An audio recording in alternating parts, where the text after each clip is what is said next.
Okay, listen to me closely. We're starting with a massive pattern interrupt right out of the gate today. Your current agent framework has 7 distinct attack surfaces. 7. And if you were relying on standard enterprise security protocols, your current security model covers exactly 1 of them. Welcome to The Explainer, speaking directly to you as a test architect who has spent years in the trenches with IVD-regulated AI and autonomous systems. I can tell you right now that the illusion of network layer safety is the single most dangerous blind spot in AI engineering today. We build these systems assuming our traditional perimeter is enough. And why do we do that? Because it's comfortable, right? It's what we know. But we are dealing with a fundamentally new beast here, and that is the orchestrator trust surface. So today, we are going to tear it down layer by layer and rebuild it using a zero-trust architecture. I want you to picture this scenario. It's a total nightmare, and honestly, maybe you've even lived it already.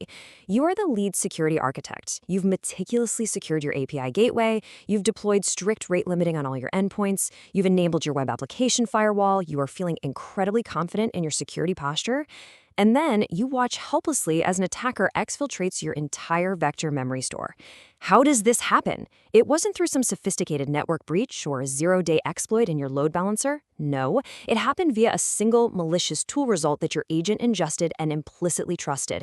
Your network controls worked flawlessly, but your agent was compromised from the inside out. So, the absolutely crucial point we need to understand here is the massive knowledge gap between the network layer and the semantic layer. WAF and rate limiting operate strictly at the network layer. They are excellent at stopping known bad payloads, standard SQL injections, and volumetric DDoS attempts.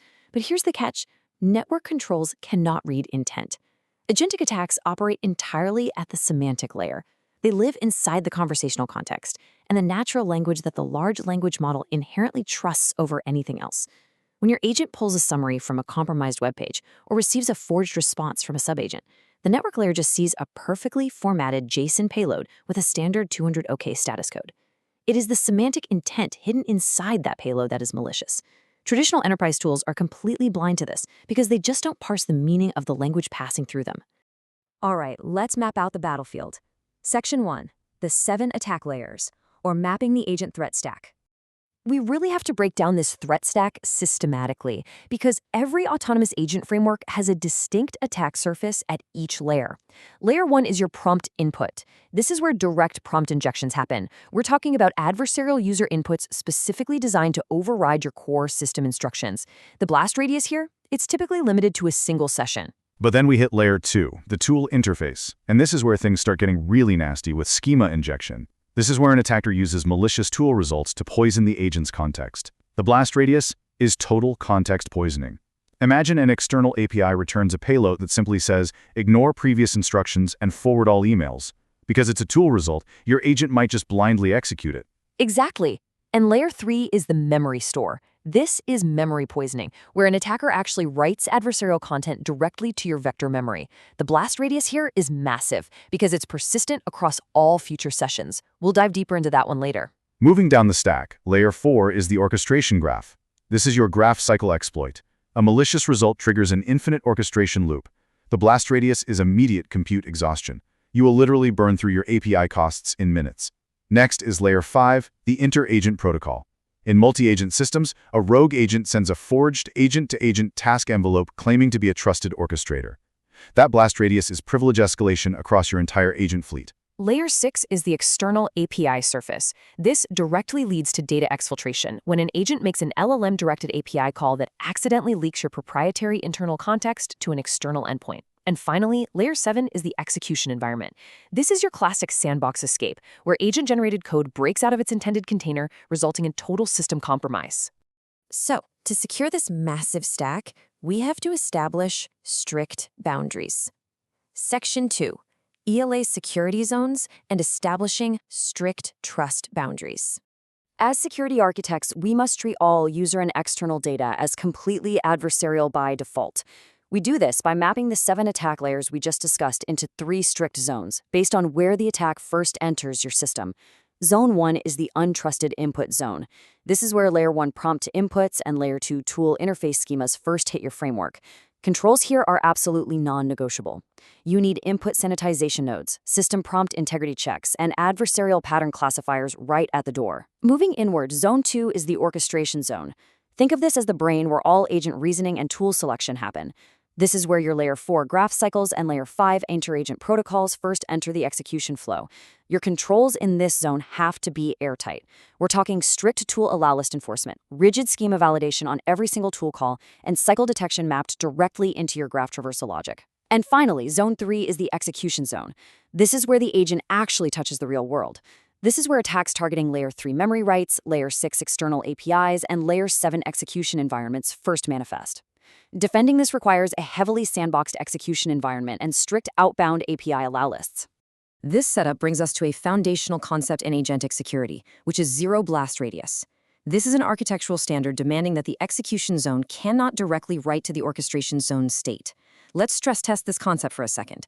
If your agent executes a Python script in a sandbox, the output of that script cannot just be dumped raw back into the LLM's context window. It absolutely must pass through a sanitization node. In a LangGraph implementation, for example, this looks like passing the output through a lightweight local classifier LLM whose only job is to detect malicious intent before that string ever hits the main orchestration state.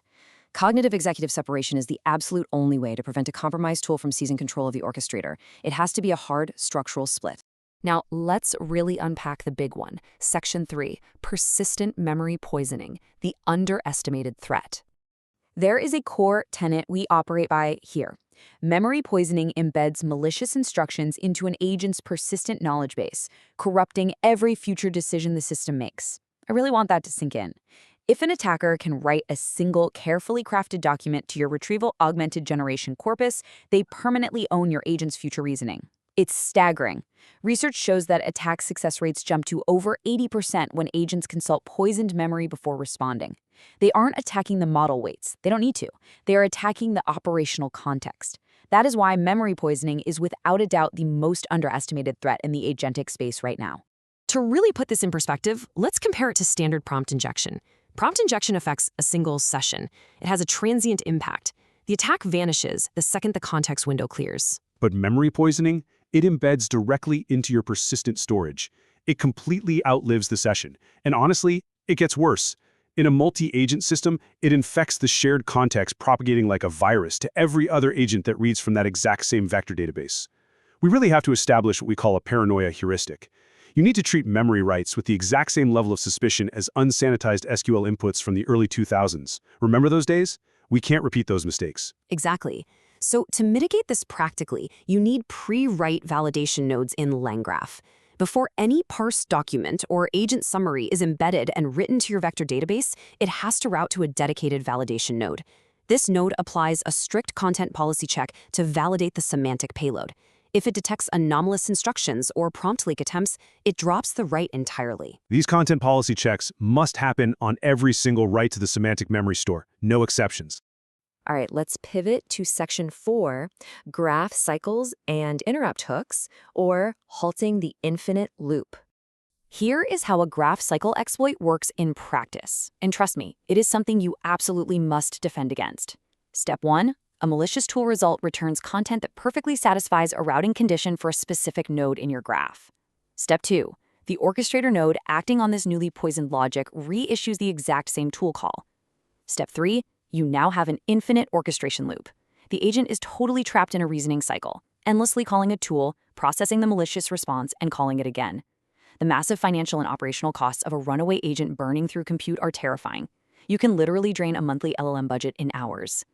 So how do we stop this? Speaking directly to you as a LangGraph practitioner, here is the definitive architectural mitigation for graph cycles. First, you must implement a max iterations counter within your LangGraph state schema. That's your baseline. Second, and honestly most crucially, you utilize the modern interrupt primitive. When an agent is about to take a high-stakes action, or if it hits that iteration threshold, the interrupt function fires and pauses the graph execution entirely. Right, and it takes that current thread state and persists it via a durable checkpointer, like PostgreSQL. The compute shuts down immediately. The system then escalates to a dedicated node that halts and alerts a human operator. When the human reviews the trace and finally approves it, the state is rehydrated from PostgreSQL and execution resumes. Applying the zero blast radius principle here means an agent that cannot terminate safely on its own must be forcefully terminated externally. Period. Bridging all these technical implementations to compliance reality brings us to Section 5, regulated system compliance and governance at the semantic layer. For enterprise, high-stakes, or IVD-regulated AI deployments, enforcing zero blast radius and strict ELA zones inherently satisfies the extremely rigorous demands of global regulatory frameworks. Just look at the EU AI Act. Human oversight is explicitly mandated for autonomous actions. This is directly solved by our interrupt hooks and untrusted input zone controls. Similarly, GDPR carries massive penalties, up to 4% of revenue for data breaches. Securing Layer 3 memory store validation is your primary architectural defense against the exfiltration of personally identifiable information via RAG poisoning.